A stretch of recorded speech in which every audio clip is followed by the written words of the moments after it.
But I think at the end of the day, sometimes you have to realize that you only need to be right one time. So obviously everybody's going to have, what their own definition is of what it takes to run a business. I can only talk about my own personal experience, because when I'm speaking to founders, I'm looking for a couple of things for me to feel like this person is actually ready to run a business. Number one, an ownership mentality. Mm-hmm.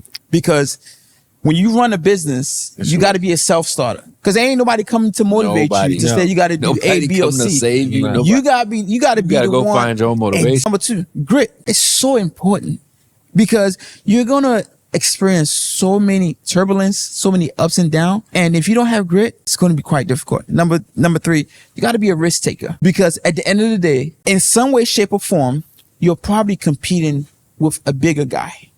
Whatever I said ownership mentality, grit, risk taker, be okay with failing, because you're going to fail. Not once, not twice, not Maybe three. Even the business might fail. I think part of entrepreneurship is failing. But I think at the end of the day, sometimes you have to realize that you only need to be right one time. But the reality is that the world doesn't care. I think a key thing for new entrepreneurs is to realize that, like, even though you create an identity for the business, mm-hmm.